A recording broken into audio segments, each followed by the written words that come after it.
రామాపురం అనే ఒక పల్లెటూరు. వారం రోజులుగా కురుస్తున్న భారీ వర్షాలకు ఊరంతా జలమయమైంది. రైతుల పొలాలన్నీ మునిగిపోయాయి. ఏ ఆశ లేని రైతులు కన్నీరు మున్నీరవుతున్నారు. రాముడు అనే అమాయకపు రైతు కూడా తన పంట పోయిందని ఇంట్లో కూర్చొని ఏడుస్తున్నాడు. కాని అతని భార్య సీత చాలా తెలివైంది. ఆపదను కూడా అవకాశంగా మార్చుకునే బుద్ధి ఆమె సొంతం. ఆ వర్షంలోనే ఆమె ఒక కొత్త ఆలోచన చేసింది. అరెరే, దేవుడు ఎంతటి పగబట్టాడే సీత. వారం రోజులుగా ఆకాశానికి చిల్లుపడినట్లు ఈ వానేమిటే? నా ఆశలన్నీ పటాపంచలైపోయాయి. ఈ ఏడాది పొలంలో నాటిన గింజలన్నీ ఆ వరద నీటిలో కొట్టుకుపోయాయి. ఇక ఈ సంవత్సరం మనం పస్తులుండాల్సిందే. నా బతుకు ఎందుకిలా తగలబడింది? పక్క ఊరి వాళ్ళు అప్పుల కోసం వస్తే నేను ఏ ముఖం పెట్టుకుని వాళ్ళ ముందు నిలబడాలి? నా ప్రాణం పోతే బాగుండు సీత. ఓహో, ప్రాణం పోతే అప్పులు తీరిపోతాయా అండి? మగాడు ఇంటికి పెద్ద దిక్కు. మీరే ఇలా కంట తడి పెడితే ఎలాగండి? వానదేవుడు కరుణిస్తే పంట పండుతుంది, కోపిస్తే మునిగిపోతుంది. అది మన చేతుల్లో లేదు కదా. గింజలు కొట్టుకుపోయాయని ఏడ్చే కంటే ఆ వరద నీటితో పాటు మన పొలంలోకి ఇంకేమొచ్చాయో చూసారా మీరు? కన్నీళ్లు తుడుచుకొని కాస్త బుర్ర పెట్టి ఆలోచించండి. వరద నీటితో ఏమొస్తాయి? రోగాలు, మురికి, చెత్తా చెదారం, పాములు, తేళ్లు తప్ప. నీకు బుర్ర పనిచేయడం లేదు. ఇల్లు గడిచే దారి లేక నేను తల పట్టుకుని కుమిలిపోతుంటే నువ్వు నన్ను వింత ప్రశ్నలు అడుగుతున్నావా? వాన నీటిలో కొట్టుకొచ్చిన చెత్తతో అప్పులు తీరుతాయా ఏంటి? నా బుర్ర బాగానే పనిచేస్తుంది. ఈ ఉదయం నేను మన పొలం వైపు వెళ్లాను.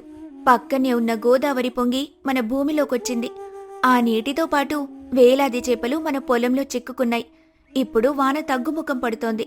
నీరు మెల్లగా ఇంకిపోతుంది. కాని చేపలు మాత్రం మన పొలం బురదలో గిలగిలా కొట్టుకుంటున్నాయి. వల వేయాల్సిన పని లేకుండానే ఇప్పుడు మన పొలం ఒక చేపల చెరువులా మారిపోయింది. ఎంత అదృష్టమో చూసారా? చేపలా? మన పొలంలోనా? అయితే ఏంటి సీత? నేను వ్యవసాయం చేసుకునే సామాన్య రైతును, భూమిని నమ్ముకున్నవాణ్ణి. నాకు వడ్లు పండించడం, నాగలి దున్నడం తెలుసు కాని ఈ చేపలు పట్టుకోవడం, అమ్ముకోవడం నాకెలా తెలుస్తుంది? అది జాలర్ల పని కదా. నా వల్ల కాదు బాబోయ్. ఎవరైనా చూస్తే నవ్వుతారు. రైతై ఉండి బురదలో చేపలు పడుతున్నాడని ఊరంతా ఏవగించుకుంటారు. ఎవ్వరూ నవ్వరు. ఆకలితో కడుపు మాడుతున్నప్పుడు పరువు ప్రతిష్టల గురించి ఆలోచించకూడదు. కడుపు నిండినవాడే పరువు గురించి మాట్లాడతాడు. నేనొక గొప్ప ఉపాయం ఆలోచించాను. ఆ చేపల్ని పట్టి ఉప్పు రాసి ఎండబెట్టి కరువు కాలంలో ఎండు చేపలుగా అమ్ముకుంటే మనకు ఎంత లాభం వస్తుందో తెలుసా? ఒక ఏడాది పంట కన్నా ఎక్కువ పైకమే వస్తుంది. మీరు అనవసరంగా భయపడకండి, నేనంతా చూసుకుంటాను. సీతారాముడు మాట్లాడుకుంటూ ఉండగా వారి ఇంటికి ఊరి జాలరి సుబ్బయ్య వస్తాడు. వానలకు నది ఉప్పొంగి చేపలు పట్టలేక అతను తీవ్రమైన ఇబ్బందుల్లో ఉన్నాడు. వణుకుతూ వారి గుమ్మం ముందు నిలబడతాడు. అయ్యా రాముడు గారు, ఉన్నారా అండే? దయచేసి ఇంట్లో కొంచెం గంజినీళ్లుంటే పోయండి అయ్యా. నా పడవ మొన్నటి వరదలో కొట్టుకుపోయింది. 5 రోజులుగా ఇంట్లో పొయ్యి వెలగలేదు. నా ప్రాణాలు పోయేలా ఉన్నాయ్యా. మీరు పెద్ద మనసు చేసుకుని ఆదుకుంటే ఈ జన్మకు రుణపడి ఉంటాందోరా. చూసావా సీత, నాకంటే అధ్వాన్నమైన పరిస్థితిలో ఉన్నాడు మన సుబ్బయ్య. హరిరే, రా సుబ్బయ్య, లోపలికి రా. మా ఇంట్లో ఉన్నది కూడా పిడికెడు గింజలే. ఈ వానదేవుడు మన ఊరిని దారుణంగా నాశనం చేశాడు. ఎవరి ఇంట్లోనూ పస్తులు తప్ప భోజనాలు లేవు. సుబ్బయ్యన్న, ఆకలితో ఉన్నవాడికి గుప్పెడన్నం పెట్టడం కన్నా జీవితకాలం అన్నం సంపాదించుకునే దారి చూపించడం గొప్పదంటారు. నీకు వల విసరటం, చేపలు పట్టడం వెన్నతో పెట్టిన విద్య కదా. నువ్వు మాతో చేతులు కలిపితే నీ కడుపు నిండుతుంది, మా కష్టాలు తీరుతాయి. అవునమ్మా సీతమ్మ, ఆ గోదావరి తల్లి ఒడిలో పుట్టి పెరిగాను. నీటి అడుగున ఉన్న చేపను కళ్ళు మూసుకుని పట్టగలను. కాని ఇప్పుడు నది ఉగ్రరూపం దాల్చింది. అందులోకి వెళ్తే ప్రాణాలు దక్కవు తల్లే. అందుకే ఇలా ఆడుకునే పరిస్థితి వచ్చింది. నువ్వు నదిలోకి వెళ్లాల్సిన పని ఏమాత్రం లేదు సుబ్బయ్య. మా పొలంలోకి నదే స్వయంగా వచ్చింది. గోదావరి చేపలు ఇప్పుడు మా పొలం బురదలో చిక్కుకున్నాయి. నువ్వు నీ వల, బుట్టలు తీసుకొనొచ్చి మా పొలంలో ఉన్న చేపలన్నీ పట్టు. నీకు చేతనైనంత సహాయం నా భర్త చేస్తాడు. ఎవ్వరికీ భయపడాల్సిన పని లేదు. నిజమా తల్లే? మీ పొలంలో చేపలున్నాయా? ఇది మా అద్భుతం. నేనిప్పుడే వెళ్ళి నా వల తీసుకొస్తాను. ప్రాణం లేచి వచ్చినట్లుంది తల్లి నువ్వు చెప్పిన మాట వింటే. ఆగు సుబ్బయ్య, తొందరపడకు. మాట ముందుగా అనుకుందాం. పట్టిన చేపలో సగం నీకు, సగం మాకు. నువ్వు కష్టం చేసినందుకు నీకు సగం, మా భూమిలో పడ్డందుకు మాకు సగం. ఇది ఒప్పందం. సమ్మతమేనా? పూర్తిగా సమ్మతమే తల్లి. కానీ నా మనసులో ఒక పెద్ద చిక్కు, భయం ఉన్నాయి. ఊర్లో చేపలెవరైనా పట్టినా వాటిని ఆ దళారి కొండలరావు దొరికే అమ్మాలి కదా. ఆయన అడిగినంత తక్కువ ధరకే ఇవ్వాలి. ఆయన నిర్ణయించిందే ధర. వేరే ఊరికి వెళ్ళి మనం స్వయంగా అమ్ముకుందామంటే ఆయన మనుషులు మన కాళ్ళు విరగొడతారు. ఆయన చాలా క్రూరుడు, ధనవంతుడు. ఆ దొరతో ఎందుకు తల్లి మనకు వైరము? ఆ కొండలరావు దొర నియమాలు గోదావరి నదిలో చేపలు పడితేనే వర్తిస్తాయి. నా సొంత పొలంలో నా కంచె లోపల పడ్డ చేపల మీద ఆయనకు ఎలాంటి హక్కు లేదు. నేను నా సొంత ఆస్తిని ఎలా అమ్ముకోవాలో ఆయన నిర్ణయించలేడు. ఆ కొండలరావు సంగతి నేను చూసుకుంటాన్లే. నువ్వు ముందు వెళ్ళి ఎలాంటి భయం లేకుండా ఆ చేపలు పట్టు సుబ్బయ్య. సుబ్బయ్య వల తీసుకురావడానికి వెళ్తాడు. అప్పుడే సీత పొరుగున ఉండే లక్ష్మి అనే ఆవిడ వాళ్ళింట్లోకి వస్తుంది. ఆమెకు ఊళ్ళో జరిగే విషయాలు తెలుసుకోవటం, అందరికీ చెప్పడం అంటే చాలా ఇష్టం. ఏంటే సీత, మీ ఆయన ఆ జాలరి సుబ్బయ్య కలిసి బురదలో ఏదో వెతుకుతున్నారు. ఊర్లో అందరూ పంటలు పోయాయని ఏడుస్తుంటే మీరు మాత్రం ఏదో సంబరంగా ఉన్నట్లున్నారు. మీ ముఖాల్లో ఏడుపు లేదేంటి?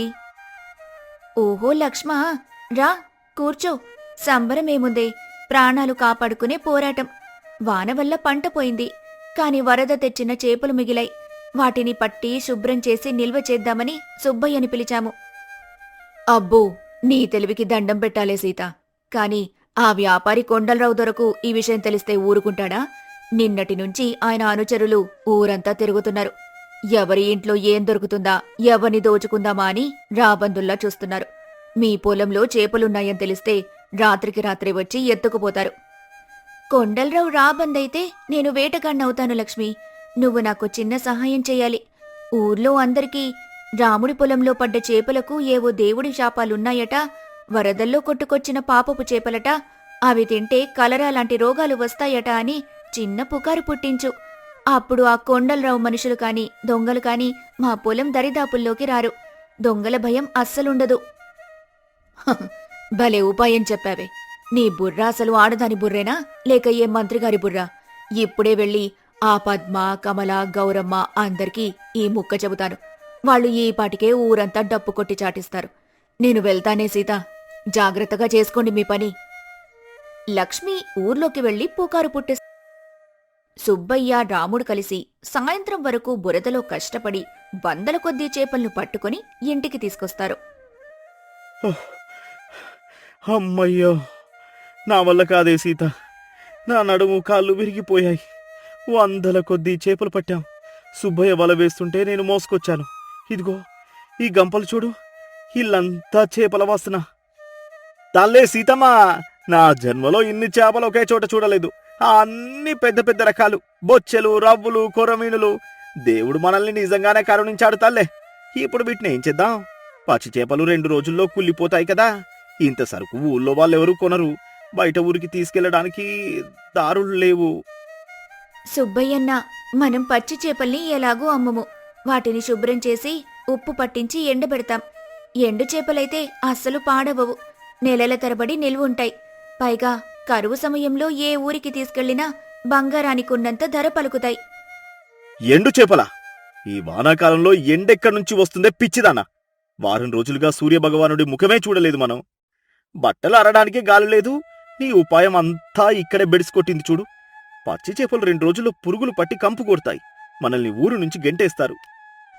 ఏమండి, మీరు అనవసరంగా కోపడకండి. ఎండ లేకపోతే వేడి మనమే పుట్టించలేమా? మన దొడ్లో ఉన్న పెద్ద పెద్ద మట్టి కుండలున్నాయి కదా, వాటిలో ఉప్పు, పసుపు పట్టించిన చేపలు వరుసగా పేర్చి కింద ఆముదం దీపాలతో, కొబ్బరి పీచుతో సన్నటి సెగ పెడతాం. ఆ పొగకు, మితమైన సెగకు చేపలు అద్భుతంగా ఆరిపోతాయి. మా తాత ముత్తాతలు కరువు కాలంలో ఇలాగే చేసేవారని నా చిన్నతనంలో మా నాన్నమ్మ చెప్పగా విన్నాన్లే. అరెరే, ఎంత అద్భుతమైన మాట చెప్పావు తల్లే. నేను వృత్తిరీత్యా జాలరినైనా నాకు ఈ ఉపాయం తట్టలేదు. మట్టికుండ సెగలో చేపలు ఆరబెట్టడం చాలా పాత పద్ధతి. అలాగే చేద్దాం తల్లే. నేను ఇప్పుడే ఈ చేపలను కోసి శుభ్రం చేస్తాను. సీత, రాముడు, సుబ్బయ్య కలిసి పగలు రాత్రి కష్టపడి ఆ చేపలను శుభ్రం చేసి ఉప్పు పట్టించి మట్టి కుండల్లో సెగపెట్టి అద్భుతమైన ఎండు చేపలుగా మారుస్తారు. సుబ్బయ్య తన వాటా తీసుకుని దాచిపెట్టుకుంటాడు. సీత ఎండు చేపలను జాగ్రత్తగా గంపల్లో నింపి భద్రపరుస్తుంది. ఈ విషయం మెల్లగా దళారి కొండలరావుకు తెలుస్తుంది. అతడు కోపంతో రగిలిపోతూ తన మనుషులతో రాముడి ఇంటికి వస్తాడు. ఏయ్ రాముడా, బయటికి రారా దద్దమ్మ. నాకే కన్ను గీటి వ్యాపారం చేస్తావా? ఊర్లో నా అనుమతి లేకుండా ఏ గింజ ఏ ప్రాణి బయటకు వెళ్ళకూడదని నీకు తెలియదా? ఎంత ధైర్యం రా నీకో? అయ్యా కొండలరావు దొరా, నమస్కారం దొరా. నేనేం తప్పు చేయలేదయ్యా. నా పంట మునిగిపోయి పస్తులుంటున్నాను దొరా. నా మీద మీకెందుకింత కోపం దొరా? నన్నేమి చేయకండయ్యా. పస్తులుంటున్నావా? నాటించకరా కూటిలూడా. మీ పొలంలోకి వచ్చిన 100 కొద్ది చేపలను సుబ్బయ్య గాడితో పట్టి ఇంట్లో దాచావని, వాటిని ఎండు చేపలుగా మార్చావని నాకంతా తెలిసిందే. ఈ ఊరి జలకల మీద, నది మీద ఉన్న చేపలన్నీ నా సొంతం. నేను పన్ను కడుతున్నానో ఆ చేపలన్నీ ఇప్పుడే నా బండ్లలో వేయండి. నేను మీకు దయతలిచి 10 రూపాయలు ఇస్తాను. మారు మాట్లాడకుండా లోపలికెళ్ళి గంపాలు తీసుకురా. నమస్కారం దొరా. నదిలో ఉన్న చేపలు మీ సొంతమని రాజుగారి శాసనం ఉండొచ్చు. కాని మా సొంత పొలంలో మా పట్టా భూమిలో పడిన చేపలు మా సొంతం దొరా. అవి వరదల్లో కొట్టుకొచ్చిన మా ఆస్తి. వాటిని మీకెందుకు ఊరికే ఇవ్వాలి? మీ బెదిరింపులకు భయపడేవాళ్లు ఎవ్వరూ లేరిక్కడ. ఓహో, ఈ మధ్య పల్లెటూరి ఆడవాళ్ళు కూడా రాజ్య శాసనాలు మాట్లాడుతున్నారు. ఏమేవ్ సీత, నీ పొలంలోకి నది రాలేదా? నది నీటిలోని చేపలు ఆ నదివి కాక నీ సొంతం ఎలా అవుతాయి? మర్యాదగా ఇస్తారా లేదా నా బట్టలను పిలిచి మీ ఇల్లు పగలగొట్టమంటావా? నీ మొగుడి కాళ్ళు విరగొడతాను, జాగ్రత్త. ఇల్లు పగలగొడితే మీకు లాభం కన్నా నష్టమే ఎక్కువ దొరా. మీరు గొప్ప వ్యాపారి కదా. కోపంతో కాదు, లాభంతో ఆలోచించండి. మా దగ్గరున్నవి ఇప్పుడు పచ్చి చేపలు కావు, ఎంతో నాణ్యమైన ఎండు చేపలు. పట్నంలో అమ్మితే 10 లాభం వస్తుందని మీకు తెలుసు. మీకంత లాభం కావాలంటే నేను ఒక ఒప్పందానికి సిద్ధం. ఒకవేళ మీరు బలత్కారం చేస్తే ఈ చేపలన్నీ నిప్పుల్లో పడేస్తాను, కాని మీకు మాత్రం దక్కనివ్వను. ఒప్పందమా? ఒక ఆడది నాతో ఒప్పందం చేసుకుంటుందా? సరే, చెప్పేంటో ఆ ఒప్పందం. నీ ధైర్యం చూస్తుంటే నాకు ముచ్చటేస్తోంది. చూద్దాం నీ తెలివి ఎంతవరకుందో. మా దగ్గర 100 గంపల ఎండు చేపలున్నాయి దొరా. ఈ గంపలన్నింటినీ మీకే ఇస్తాం. కాని ఒక గంపకు 10 రూపాయలు చొప్పున మీరు మాకు చెల్లించాలి. మొత్తం 1000 రూపాయలివ్వాలి. ఏంటే సీతా పిచ్చి మాటలు? 10 రూపాయలా? ఆయన గంపకు 2 రూపాయలు కూడా ఇవ్వడు. మన ప్రాణాలు తీస్తాడు. పిచ్చి కూతలు కుయ్యకుండా ఆయన ఏది ఇస్తే అది తీసుకుని పంపించేయి. అవును దొరా, 10 రూపాయలే. ఇది కరువు కాలమని మీకు తెలుసు. పట్నంలో ఒక గంప ఎండు చేపలు 50 రూపాయలకు తక్కువ కాకుండా పలుకుతాయి. 10 రూపాయలు మీకు చాలా తక్కువ. మీరే చాలా లాభపడతారు. కాని నాదొక కఠినమైన షరతు దొరా. షరతా? చెప్పేవ్. పట్నంలో 50కి అమ్ముడుపోతాయని నాకు బాగా తెలుసు. కాని వాటిని అక్కడికి తీసుకెళ్లగలిగే సత్తా, బండ్లు, మనుషులు నాకు మాత్రమే ఉన్నారు కదా.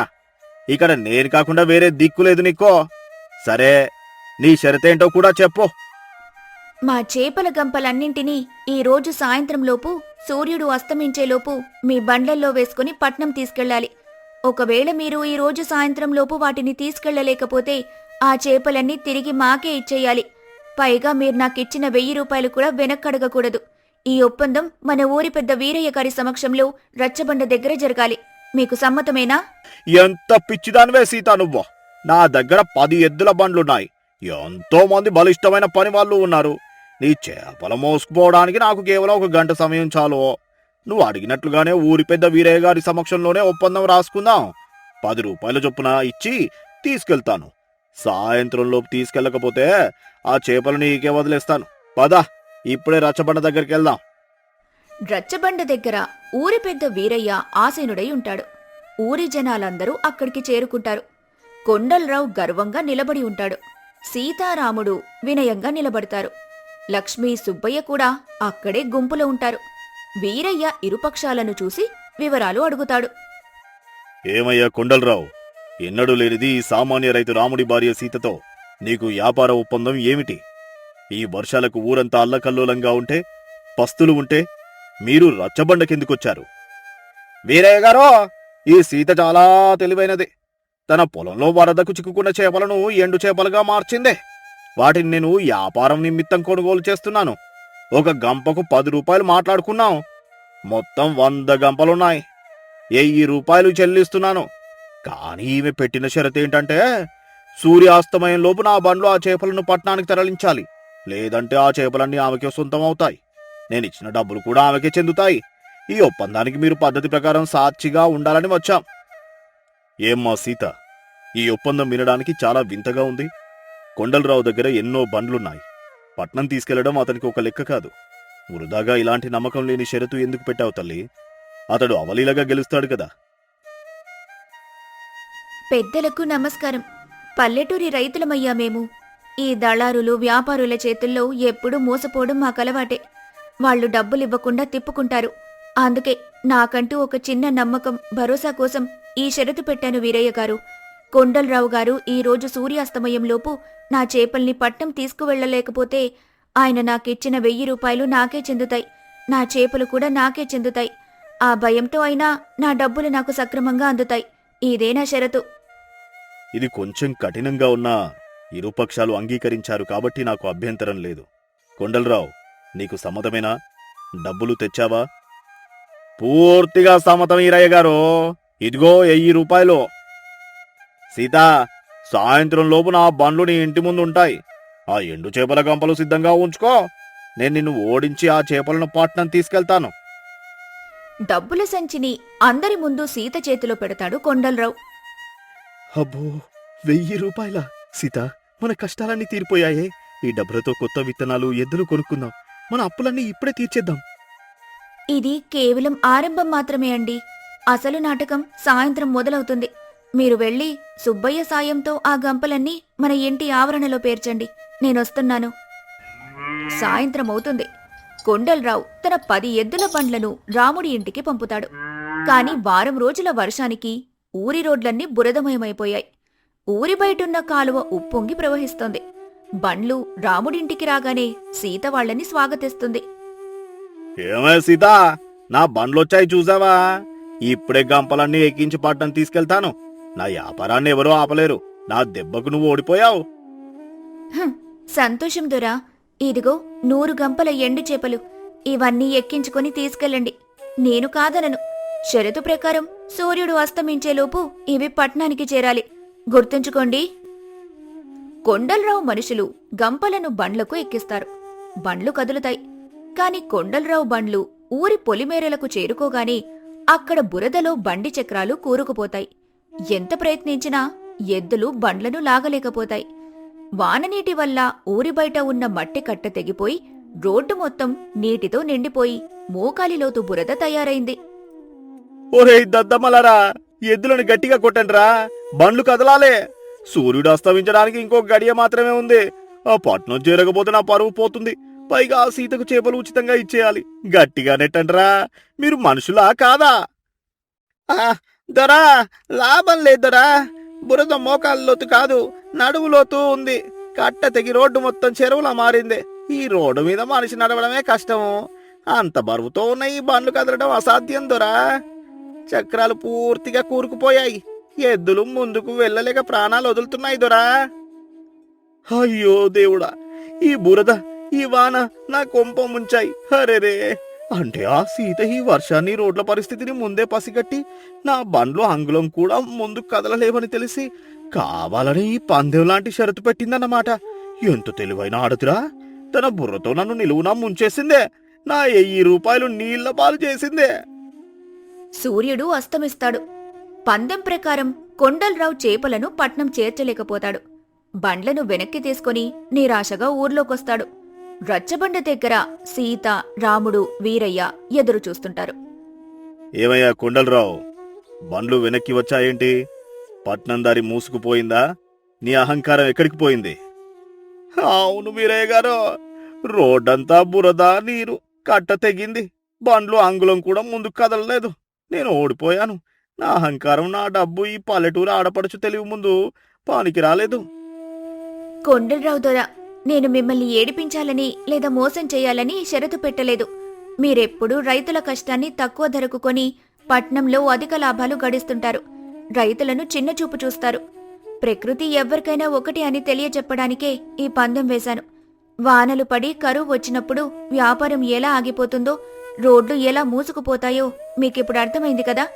ఈ ఒప్పందం ప్రకారం మీరు నాకిచ్చిన 1000 రూపాయలు నాకే చెందుతాయి. ఈ ఎండు చేపల గంపలు కూడా నావే. అవును కొండలరావు, అగ్రిమెంటు ప్రకారం సీత గెలిచింది. ఆమె చేపలు ఆమెకు అప్పగించి నువ్వు వెళ్ళొచ్చు. ఇకపై రైతులను చులకనగా చూడకు. సరే సీత, నా డబ్బు పోయింది, నా పరువు పోయింది. నువ్వు నిజంగా చాలా తెలివైన దానివే.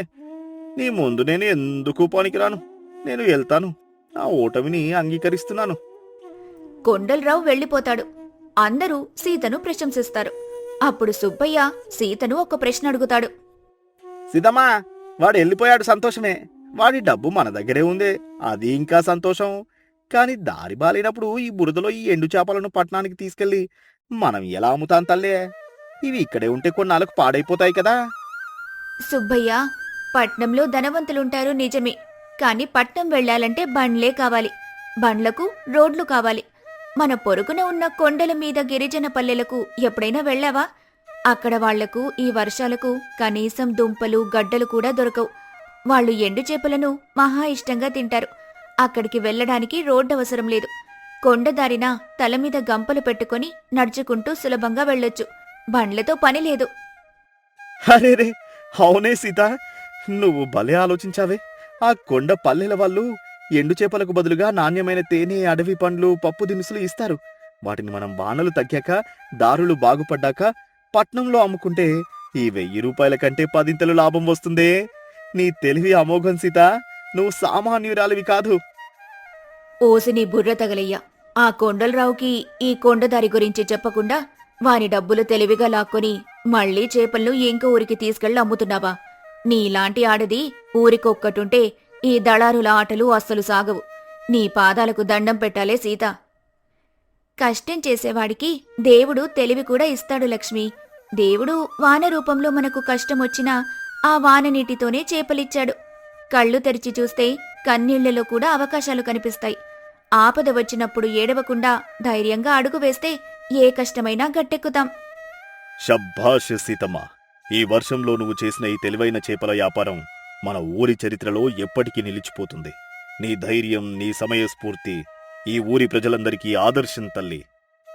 నన్ను క్షమించు సీత, నీ తెలివిని తక్కువ అంచనా వేశానే. ప్రతిదానికి భయపడ్డాను. ఇక నుంచి నువ్వు ఏది చెబితే అదే వింటాను. నువ్వు నా భార్యగా దొరకడం నా పూర్వజన్మ సుకృతం. మన బతుకులు మార్చేశావు. మరుసటి రోజు సీత, రాముడు, సుబ్బయ్య కలిసి ఆ చేపల గంపలను తలమీద పెట్టుకుని కొండదారిన గిరిజన పల్లెలకు తీసుకెళ్తారు. అక్కడ వాటిని లాభసాటిగా అమ్మి అటవీ సంపదను తీసుకొస్తారు. ఆపదలో ధైర్యం, తెలివి ఉంటే ఎంతటి కష్టాన్నైనా వ్యాపారంగా మలుచుకోవచ్చని సీత నిరూపించింది. ఇది వర్షంలో తెలివైన భార్య చేసిన గొప్ప చేపల వ్యాపారం కథ.